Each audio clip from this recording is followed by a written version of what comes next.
Arrasaldón, buenas tardes. Well, good afternoon and welcome to the press conference of another film in the official section of the 69th edition of the San Sebastian Film Festival, The Eyes of Tammy Faye. In order to talk about the film, we have the great pleasure of the director, Michael Showalter, and the leading actress and producer of the film, Jessica Chastain. So therefore, before we open up to questions, I think Michael and Jessica, could you please tell us how you got aboard and how you approached it, because it's a biopic, which is a bit atypical, and what drew you or attention to it, and especially Jessica Chastain is also involved as a producer. Could you tell us the whereabouts of how the film came about and what drew you to the story? 2012, I was on a press tour for Zero Dark 30, and I saw the documentary, and I was so blown away by this woman's compassion and love, and I realized I didn't really know the true story of Tammy, separate from the drama and what the media portrayed, their sensationalism, and I thought it was time to tell the true story of who she was to a new generation.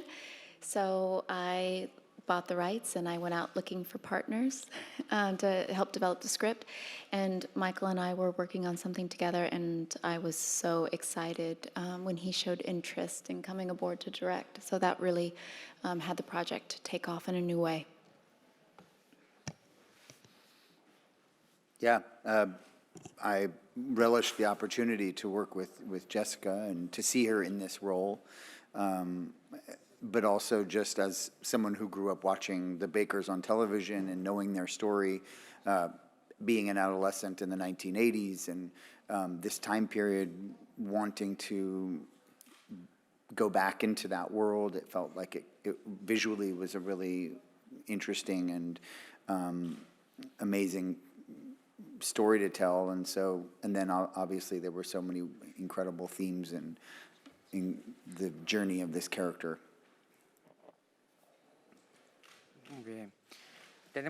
Okay, good, thank you. There's many hands in the air. There's this girl in the front who's just raised a hand first. No, I said back there, I'm sorry. Hi. She was first. Congratulations, both.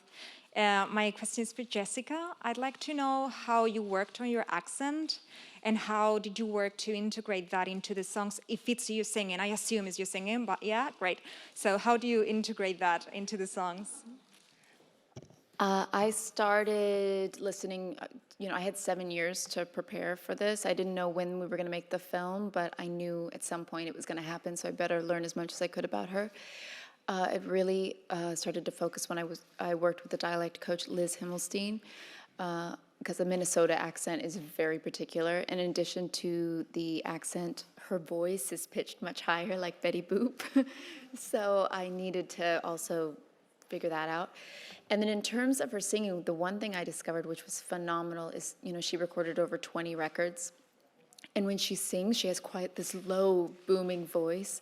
And you can see on YouTube, like with The Sun Will Shine Again, she'll be singing in this really low voice. And then she'll, her voice will go up again when she starts talking.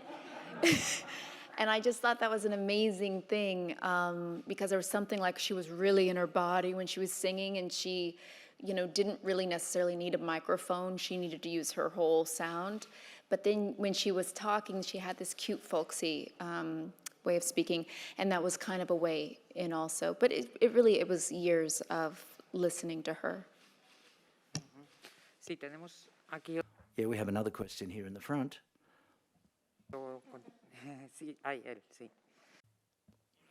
Hi, thank you for the film. I'd like to ask you precisely about the songs. I'd never seen you sing before, and you sing several times on the film, so what about the work on the songs? And now do you feel like continue to make more films where you sing? Does that dare you to do so or not? It was never something I was very comfortable with. We did singing at college, and I just get very embarrassed very easily. And sometimes it's easier for me to play characters who are more reserved. And the way that Tammy sings, she really is yelling it out from the first note, and there's no really variation. So Dave Cobb helped me a lot with that, where we had pre-records, and on the first day, I thought, okay, I did an okay job, as I was drinking whiskey to like calm my nerves. And then on the second day, I came back and he said, I want to re-record everything we did, and I want to make the key higher. Because he said the way that Tammy sings, it's like she's reaching for something. You know, she's like almost yelling and screaming, and he didn't want it to feel easy or comfortable for me. So it actually was a way into the character also, that she was never sitting back. She was always pushing in terms of energy, in terms of like, she was like a theater kid. You know, there was something so big about her. And him forcing me to sing the songs at a higher key forced me to be more present and more energetically big. And I really credit to him in helping me find the songs, but also in helping build the character, because that's what I realized I had to bring into the acting. And I'm gonna play Tammy Wynette in a mini-series, so I'm starting to get comfortable. It's still embarrassing, but I'm easing my foot into it. Sí, tenemos allí otra. Yes, we have another question, yeah. Hi, congratulations for this film. A fascinating role, and who this character was, this woman. And this question's for Jessica.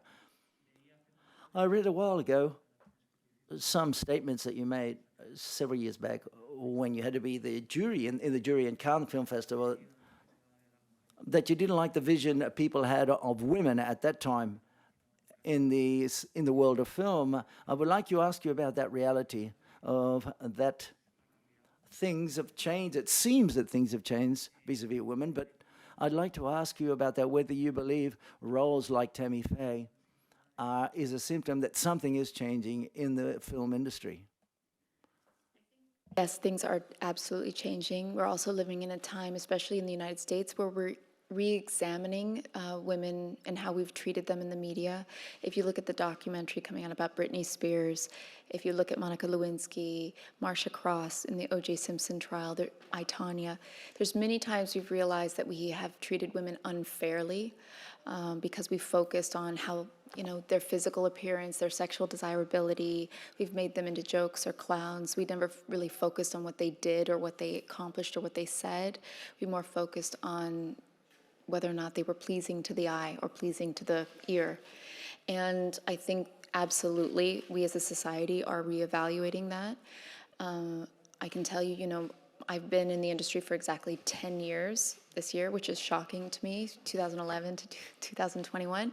It's a huge difference when you look at Sundance, the Oscars, Cannes Film Festival, Venice Film Festival. A female director won the top prize in all of those in all those festivals or, you know, awards. And that to me shows that now people are interested in allowing stories about women to be told. And that's a very exciting thing. I don't think we're there yet because we're still kind of congratulating ourselves for it. But I think when it becomes just second nature, it's really changed. But it's very exciting to see the difference between 2011 and 2021. Tenemos aquí este caballero de aquí, sí. Another question here. Hi, Jessica. Congratulations for your role. From my point of view, that's the best performance in your career for me, but at least could you assess the role that you played in The Help or Zero Dark 30 and Interstellar, for example? Do you really believe that you achieved your highest level from performance-wise because you're singing? Or is there a role in the past that you still have as your best role or your favorite role, or that you like the most? I'm always pushing myself, so I can't say that, like, oh, I've done it. You know what I mean? I mean, I hope, like, I'm 80 years old and I'm still like, have I really, like, hit a moment of truth and authenticity? And so I'm constantly questioning myself and doubting myself. And especially with something like this, working with Michael was so helpful to me because I'm someone when you mention like Zero Dark 30, or, we look at Miss Sloane or Molly's Game, or a lot of the characters that I play that are quite intellectual and very dramatic. And it's very rare that I get to have a sense of play and a sense of fun. And Mike really inspired that in me, which was so important to Tammy Faye, because she was all, she threw herself out fully, 100%. So I think working with Mike and also his help in finding how to find the character was really very, very important to me in all the technical aspects of the singing, of the accent, of the voice, of the body, the sense of play, but also the pathos that she has. Absolutely felt like I had an incredible partner with Mike. And so thank you for saying that. And no, but I'm very proud of this film. Tal vez Michael podría también. Michael, perhaps you could add or tell us what was the experience of working with Jessica. I mean, she knew the character, she knew the story, she knew what she wanted to do so well, and so on that level, and I said this, like, I can't even remember how long ago, Jessica set the bar for all of us in terms of how hard we were going to work, how much passion we were going to give to it, how much of ourselves we were going to give to it. She knows what she wants. She knows what she doesn't want, but she's also very directable in the best possible way. She's collaborative. She's open. I mean, I think what I would say about that is when she's really acting, and she, as all great actors are, they're open, and they're just giving their whole selves to their work. And sometimes they need someone to say, how'd that look? Like, is this okay? And it's like, yeah, just keep going.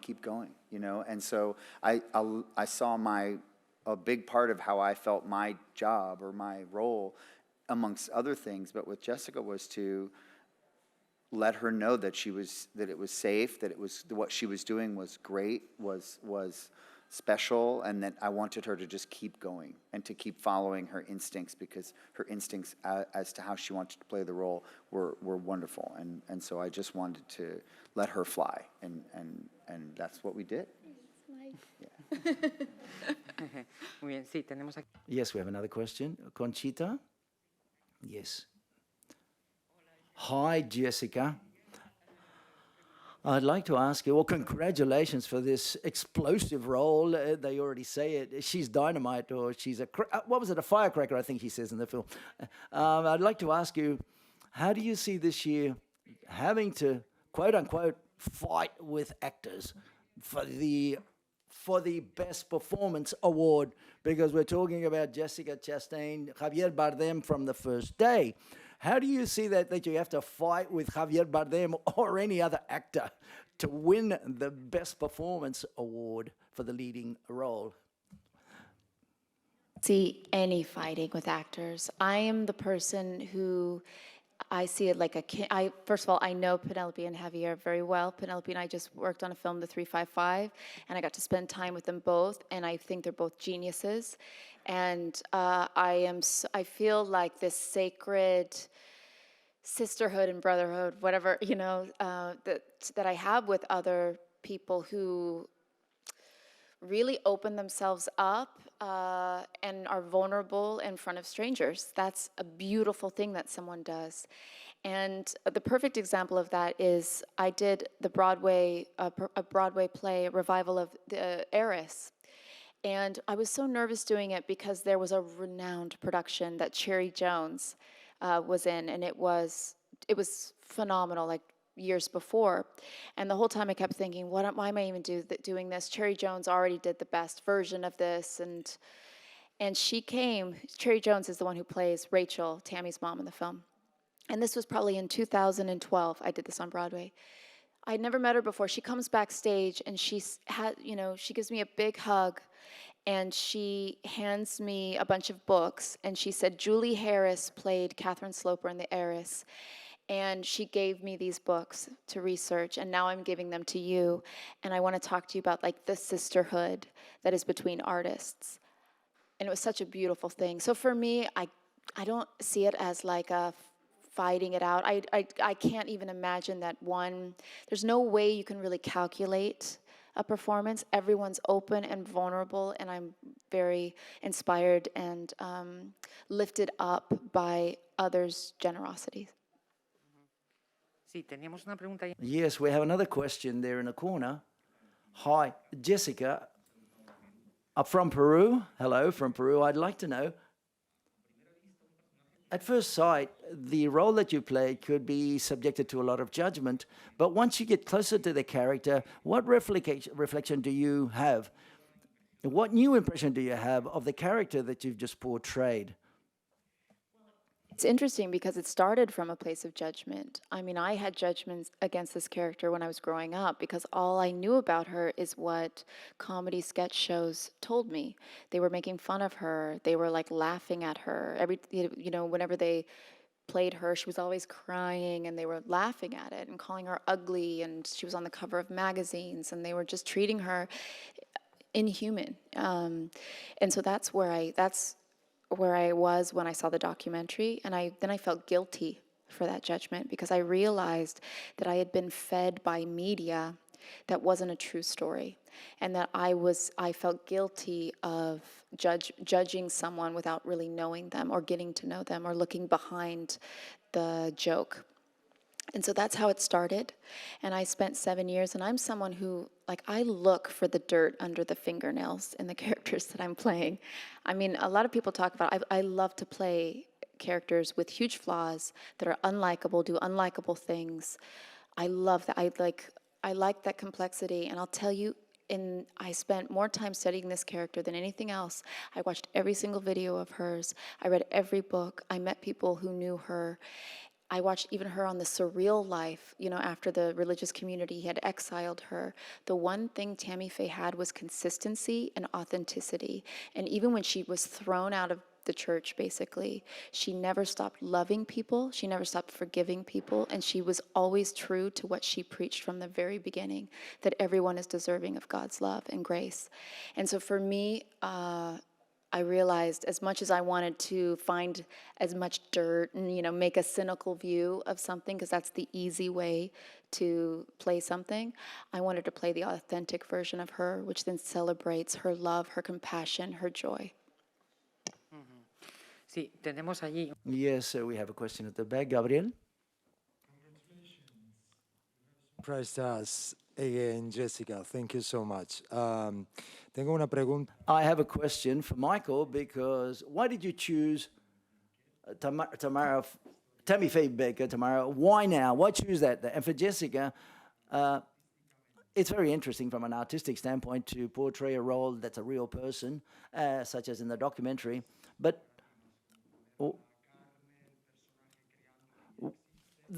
is it difficult to create a character that already exists, because people already have a lot of information about the character? She was a singer, she was a TV presenter, you know what I'm saying, and so on and so forth. So what's easier for you as an actress, to portray a documentary character, or just a character which is only written in a script? And I imagine he refers to fiction. Thank you very much. When we started, when I came onto the film, which was in the spring of 2019, for me, and this is still very much the case, but it felt more intense even then. And you asked why now? For me, the political divisions in our country, which are have so much to do with the Christian right and the evangelical right wing of our country, to have a character that sort of straddles that universe, Tammy Faye Baker, whose history is very much rooted in that, but has such a message of acceptance and love and that we need to understand each other, that we need to embrace each other at a time, especially in our country, where we've never been farther apart, where we've never been more driven by division. It felt like a very important story to tell, and we've talked about this, without cynicism, without pointing fingers, without it's us against you, or just trying to tell a story about someone who really really practiced her beliefs in a way that's very inspirational. And for me, this other part of your question, it's much more difficult to play someone that, you can watch the film and see me act the Steve Peters interview, and you can immediately go on YouTube and watch Tammy Faye and Steve Peters interview. And you can immediately go on YouTube and watch Tammy Faye sing The Sun Will Shine Again when everything's falling apart. So I guess it's easy in the aspect, if someone says, oh, she's really big, is Jessica overacting? And then you look at the Tammy Faye and you go, wow. I mean, she's really big. But also it means that, someone can check my homework. Someone can put both things side by side and really see if you did the amount of work that you say you did. So that adds the pressure, but also I think I thrive under pressure.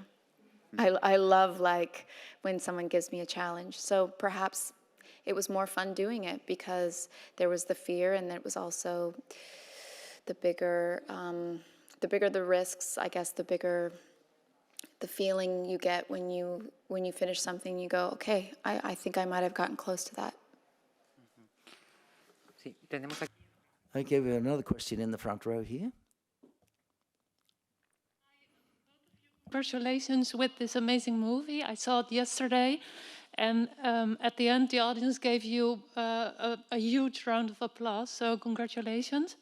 And Jessica, thank you for being a role model and standing up for the women in the industry. And I once read that you're trying not to play it safe as an actress, and that you push yourself to do something that's really difficult. And what was the hardest part of playing Tammy Faye, besides being in makeup for a really, really long time? Definitely the hardest part was the very first day. It was the very first scene. Everyone's looking at me. There's so much writing on this. Even, I was talking to Fenton and Randy, who directed the documentary, and they said last week, when you first asked us if you could buy the rights, I didn't think you were right for this character. So there was so much of let's see, is Jessica going to be able to do this? And I knew with the crew, everyone, with Mike, with Andrew, so many people were looking. And it was the first time. I sometimes get the shakes before I go on stage for theater, but never on film. I feel very comfortable on a film set. I was so scared before I opened my mouth, before I spoke, showing up with the makeup. And so the only way to really think of getting over it is I just thought I have to embarrass myself so badly that there's nothing else to be afraid of. So the very first day before I started speaking, I said, okay, everyone, I want to lead us all in a prayer. And we all got in a circle. It was so embarrassing. And held hands. And as Tammy Faye, okay, God, I want to thank you for letting us film today. And I did the whole thing. Because I thought, after you do that, even when the camera's not rolling, it's all right, I jumped off the cliff. There's nothing else, in some sense, more humiliating than that. So I kind of just had to fall into it. Thank you. Tenemos una pregunta en la última fila. Another question in the back row. Please, could you give this gentleman a microphone? Thank you.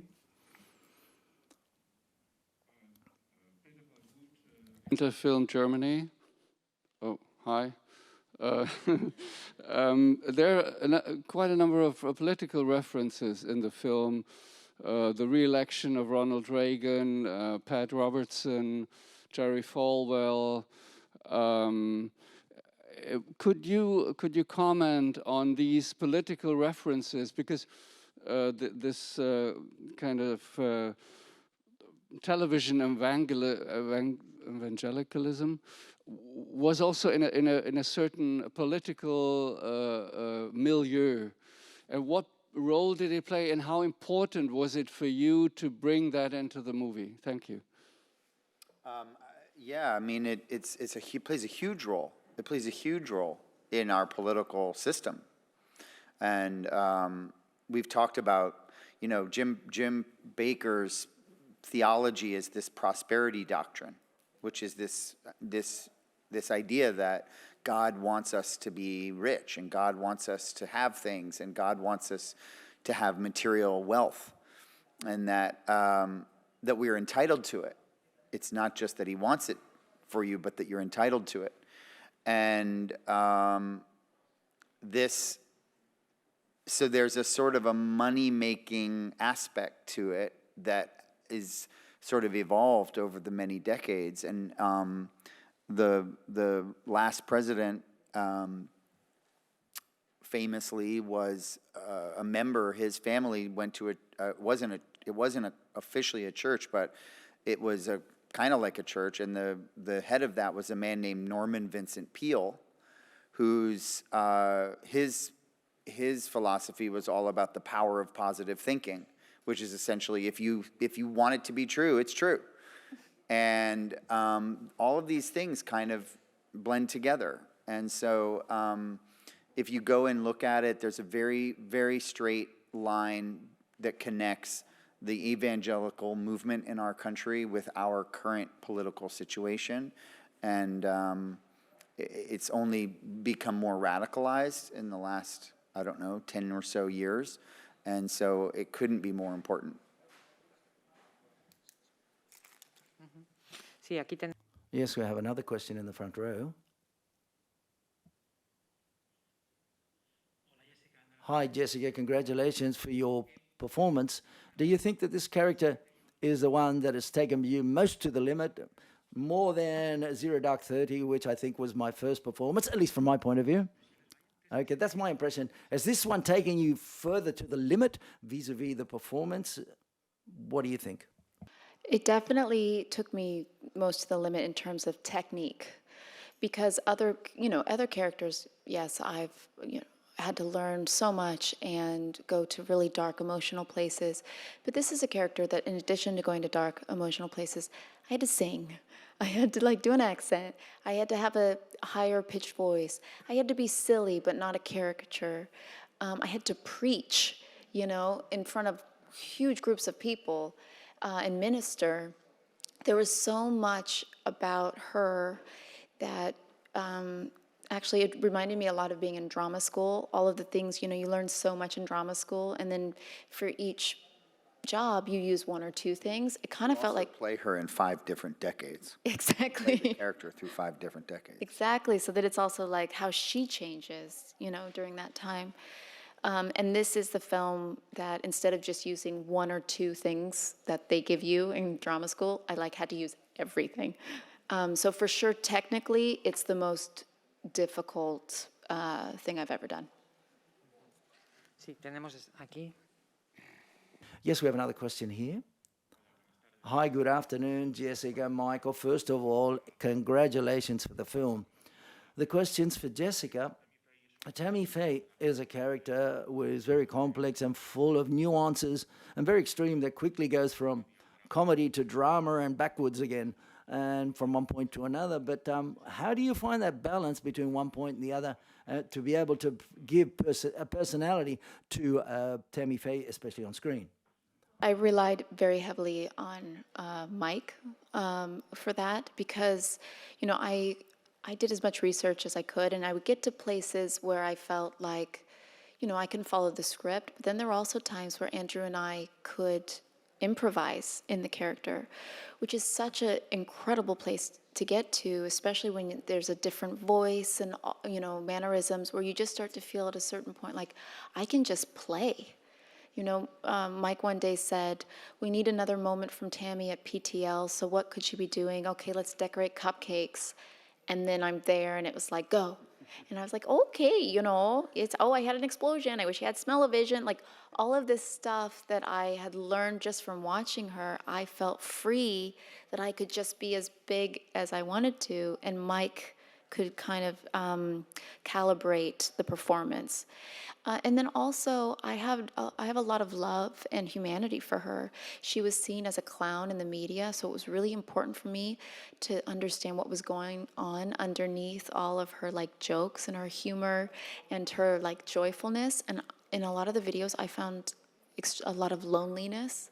I found her to be an extremely lonely woman who felt very a strong desire to connect to others because of that loneliness, and because of the loneliness she had in her, she could see the loneliness in you.